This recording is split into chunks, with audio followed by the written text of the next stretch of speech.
Bienvenidos a la narración de El corazón delator, un clásico del terror escrito por Edgar Allan Poe. Esta historia, publicada por primera vez en 1843, es un ejemplo perfecto del estilo gótico y oscuro que caracteriza a Poe, y nos sumerge en la mente perturbada de un narrador obsesionado y paranoico. Soy Alberto Montoya, y esto es un audiolibro creado por Mente Maestra. El corazón delator nos presenta un relato inquietante de un hombre que insiste en que no está loco, aunque sus acciones y confesiones nos hacen dudar de su cordura. El protagonista, torturado por el ojo de un anciano, decide cometer un asesinato meticulosamente planificado para librarse de esa obsesión. Sin embargo, la culpa y el miedo se apoderan de él, llevándolo a un desenlace inesperado y estremecedor. Edgar Allan Poe, maestro del relato corto, utiliza en esta obra su habilidad única para explorar los rincones más oscuros de la mente humana, mezclando suspenso y horror psicológico de una manera inigualable. Prepárense para adentrarse en una atmósfera tensa y escalofriante, mientras escuchamos juntos la confesión de un hombre que, atrapado por su propia culpa, nos lleva al límite de la razón y la locura. Audiolibro creado por Mente Maestra. Autor, Edgar Allan Poe. Año de publicación, 1843. Texto original tomado de alejandría.com. Libros de dominio público. El corazón delator. Créanme. Yo soy muy nervioso, espantosamente nervioso, siempre lo he sido. Pero, ¿por qué insisten en que estoy loco? La enfermedad ha agudizado mis sentidos, no los ha destruido ni embotado. Entre todos, el oído se distingue como superior en firmeza, he oído todas las cosas del cielo y de la tierra, y no pocas del infierno. ¿Cómo, entonces, he de estar loco? Atención, y observen con cuánta calma y cordura puedo contarles toda mi historia. No es posible explicar cómo me pasó por la mente la idea por primera vez, pero, una vez surgió, no cesó de perseguirme día y noche. Verdaderamente, no había en ella objeto ni pasión de mi parte. Yo quería al pobre viejo. Él no me había hecho ningún mal, jamás me había insultado, no codiciaba su oro. Claro, sí, eso es. Uno de sus ojos parecía de buitre, un ojo azul apagado y con una catarata. Cada vez que ese ojo se fijaba en mí, se me helaba la sangre, así que, lentamente y por grados, se me ocurrió matar al viejo, para librarme de ese ojo para siempre. Aquí está la dificultad. Me creen loco, bien, los locos no saben nada de nada, pero si me hubieran visto. Si hubieran visto con qué sagacidad me conduje, con qué precaución, con qué previsión y disimulo acometí mi empresa. Nunca fui tan amable con el viejo como durante la semana que precedió al asesinato, y cada noche, hacia la medianoche, descorría el pestillo de su puerta y la abría, tan suavemente.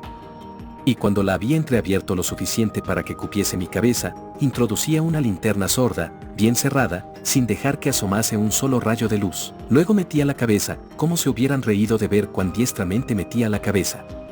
Movíala lentamente, muy lentamente, para no turbar el sueño del viejo. 1 hora empleaba, cuando menos, en introducir la cabeza por la abertura, hasta ver al viejo acostado en su cama. ¿Un loco habría sido, por ventura, tan prudente? Y cuando había metido toda la cabeza, abría ya la linterna con precaución, ¿con qué precaución? Porque rechinaba el gozne. Abría lo necesario para que un rayo imperceptible de luz cayera sobre el ojo de buitre. Repetí la operación durante 7 interminables noches, a medianoche exactamente, pero como siempre encontraba el ojo cerrado, no pude realizar mi propósito, porque no era el viejo mi pesadilla, sino su maldito ojo. Cada mañana, apenas amanecía, entraba resueltamente en su cuarto y le hablaba con desparpajo, llamándole cordialmente por su nombre, e informándome de cómo había pasado la noche. Muy listo había de ser el viejo para sospechar que cada noche, a medianoche, le espiaba yo durante su sueño. La 8ª noche, redoblé las precauciones para abrir la puerta. El horario de un reloj se mueve con más velocidad que en ese momento se movía mi mano.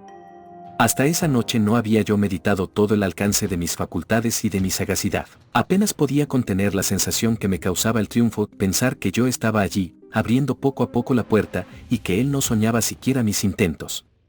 Esta idea me arrancó una ligera sonrisa que él oyó sin duda, porque se revolvió súbitamente en la cama como si despertara. Creerán quizá que me retiré, pues no. La habitación estaba tan negra como la pez, según que eran espesas las tinieblas, porque las ventanas estaban cuidadosamente cerradas por miedo a los ladrones. Así, pues, en la inteligencia de que él no podría ver la abertura de la puerta, continué abriéndola más y más. Ya había metido la cabeza, y empezaba a abrir la linterna cuando mi pulgar resbaló sobre el cierre de hoja de lata, y el viejo se incorporó en la cama gritando, ¿quién anda ahí? Quedé absolutamente inmóvil y sin decir una palabra. Durante una hora entera no moví ni un músculo, y en todo ese tiempo no oí que se volviera a acostar. Permanecía incorporado y alerta, lo mismo que yo había hecho noches enteras escuchando las arañas en la pared. Pero escuché un débil gemido y supe que era producido por un terror mortal, no era un gemido de dolor o disgusto, no. Era el ruido sordo y ahogado de un alma sobrecogida de espanto. Yo conocía bien ese ruido, bastantes noches, a medianoche en punto, mientras el mundo entero dormía, se había escapado de mi propio pecho, aumentando con su terrible eco los terrores que me asaltaban. Digo, pues, que conocía bien ese ruido. Sabía lo que el viejo estaba pasando, y tenía piedad de él, aunque mi corazón estaba alegre. Sabía que estaba despierto desde que, al oír el primer ruido, su terror había ido en aumento. Había querido convencerse de que su terror no tenía causa, pero no había podido. Se había dicho a sí mismo, esto no es más que el viento que suena en la chimenea, o un ratón que corre por el entarimado. Sí, había querido recobrar el valor con semejantes hipótesis, pero en vano, porque la muerte que se acercaba había pasado por delante de él, envolviéndolo con su sombra negra. La influencia de esa sombra fúnebre era la que le hacía adivinar, aunque nada había visto ni oído, la presencia de mi cabeza en su habitación. Después de esperar largo tiempo, y con gran paciencia, sin oír que se volviera a acostar, me decidí a entreabrir un poco la linterna, pero tan poco, que no podía ser menos. La abrí, pues, tan suavemente, que fuera imposible imaginarlo, hasta que al fin un rayo de luz, pálido como un hilo de araña, penetró por la abertura y fue a dar en el ojo de buitre. Estaba abierto del todo, y apenas le miré, me encendí en cólera. Le vi clara y distintamente todo entero, de un azul empañado y cubierto de una tela horrible que me heló hasta la médula de los huesos, pero no pude ver ni la cara ni el cuerpo del viejo, porque había dirigido el rayo, como por instinto, precisamente al sitio maldito. Ahora bien, ¿no les dije que lo que toman por locura no es más que un refinamiento de los sentidos? Pues bien, he aquí que oí un ruido sordo, apagado y frecuente, semejante al que haría un reloj envuelto en algodón, y lo reconocí perfectamente, era el latido del corazón del viejo. Con él creció mi furor, como el coraje del soldado se exaspera con el redoble de los tambores. Me contuve, sin embargo, y permanecí inmóvil y respirando apenas. Empleé mi esfuerzo en sostener fija la linterna y el rayo de luz en derechura del ojo. Al mismo tiempo, el latido infernal del corazón era cada vez más fuerte, más precipitado, y sobre todo, más alto. El terror del viejo debía ser extremo. Estos latidos, me dije, son cada minuto más fuerte. ¿Me comprenden bien? Ya les he dicho que soy nervioso, por lo tanto, ese ruido tan extraño, en medio de la noche y del medroso silencio que reinaba en esa vieja casa, me produjo un terror invencible. Durante algunos minutos me contuve aún y permanecí inmóvil, pero los latidos del corazón se hacían cada vez más fuertes y me parecía que iban a dar un estallido. Llegó un momento en que una nueva angustia se apoderó de mí, el ruido iba a ser oído por un vecino. La hora del viejo había llegado, lanzando un alarido, abrí de un golpe toda la linterna y me precipité en la habitación. El viejo lanzó un solo grito, de terror. En un instante le arrojé al suelo y le tiré el pesado lecho encima. Luego sonreí alegremente al ver que el trabajo estaba realizado, pero, durante muchos minutos, el corazón latió con un sonido apagado. Este sonido, sin embargo, no me incomodaba, no se oía a través de las paredes, cesó poco a poco, hasta extinguirse del todo. El viejo había muerto. Separé el lecho y examiné el cadáver. Sí, estaba muerto, completamente muerto. Apoyé la mano en el corazón y la tuve allí muchos minutos, no había pulsación alguna. Estaba bien muerto. Su ojo no me atormentaría más. Si insisten en tomarme por loco, no lo pensarán así cuando les describa las sagaces precauciones que tomé para esconder el cadáver. La noche declinaba y trabajé apresuradamente, pero en silencio. Corté la cabeza, los brazos y las piernas. Luego arranqué 3 tablas del entarimado de la habitación y deposité los restos en el hueco. Después volví a colocar las tablas tan hábil y prolijamente que ningún ojo humano, ni el suyo mismo, hubiera podido advertir la menor diferencia. No había nada que lavar, ni una mancha, ni el menor rastro de sangre. Había sido demasiado prudente para ello, una cubeta lo había recogido todo, ja. Cuando hube terminado todo este trabajo, eran las 4 de la madrugada, pero seguía tan oscuro como a medianoche. En el momento en que el reloj daba la hora, llamaron a la puerta de la calle. Bajé a abrir con toda tranquilidad, pues, ¿qué podía temer ya? Entraron 3 hombres que se presentaron, con perfectos modales, como oficiales de policía. Un vecino había oído un grito durante la noche, por lo que sospechaban que podía haber sucedido algo y habían recibido órdenes de registrar la casa. Sonreí, porque, ¿qué tenía yo que temer? Les di la bienvenida. El grito, les dije, lo había producido yo mismo en sueños. El viejo, añadí, estaba ausente, de viaje. Conduje a mis visitantes por toda la casa, les invité a que registraran bien. Al final los conduje a su habitación.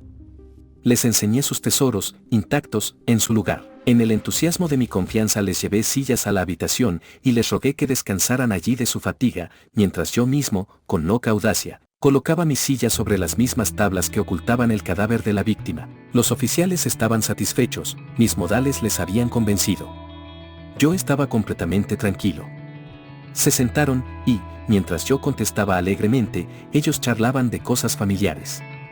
Pero, al poco tiempo, noté que me palidecía y deseé que se fueran. Me dolía la cabeza y me parecía que mis oídos zumbaban, pero ellos continuaban sentados y charlando. El zumbido aumentó, se hizo más claro, y persistía y se hacía cada vez más perceptible, no era un simple zumbido en mis oídos. Sin duda, me puse muy pálido, pero continué hablando con mayor soltura y levantando mucho la voz, pero el sonido aumentaba. ¿Qué podía hacer? Era un sonido apagado, ahogado, frecuente, muy semejante al que haría un reloj envuelto en algodón. Respiraba trabajosamente y, sin embargo, los oficiales no oían nada. Hablé con más ligereza, con mayor vehemencia, pero el sonido crecía constantemente. Me levanté, discutí sobre nimiedades, en alta voz y con violentas gesticulaciones, pero el sonido crecía constantemente. ¿Por qué no se iban? Recorrí el suelo, pesadamente, con pasos largos, cortos, agitados, como exasperado por las observaciones de los hombres, pero el sonido crecía constantemente. ¡Oh, Dios! ¿Qué podía hacer? Espumaba de rabia, maldecía, juraba. Moví la silla sobre la cual me había sentado, raspando el entarimado, pero el sonido se elevaba por encima de todo y crecía constantemente. Se hacía más fuerte, más fuerte, más fuerte. Y, sin embargo, los hombres continuaban charlando placenteramente y sonriendo. ¿Era posible que no oyeran ellos? ¡Oh, Dios Todopoderoso! No, no. Oían. Sospechaban. Lo sabían. Se estaban burlando de mi horror. Así lo pensé y lo pienso ahora. Pero algo era preferible a esta agonía. Algo más tolerable que esta burla. No podía soportar más sus hipócritas sonrisas. Sentí que era preciso gritar o morir. Y entonces, otra vez, más fuerte. Más fuerte, más fuerte. Más fuerte. Basta ya de fingimientos, canallas, grité. Confieso el hecho. Arranquen esas tablas. Aquí, aquí. Es el latido de su horrible corazón. Gracias por escuchar este audiolibro de El corazón del actor de Edgar Allan Poe, producido por Mente Maestra. Esperamos que hayan disfrutado de esta historia clásica de terror. No olviden seguirnos para más audiolibros y relatos fascinantes. Hasta la próxima. Si te ha gustado este audiolibro, no olvides suscribirte, dejar un me gusta y compartir este contenido valioso. Además, te invitamos a que compartas en la casilla de comentarios cómo te hizo sentir esta historia. Cuéntanos también qué obras quisieras que subamos en formato de audiolibro. Recuerda, así como una llave maestra puede abrir cualquier cerradura, una mente maestra tiene el poder de abrir cualquier mente.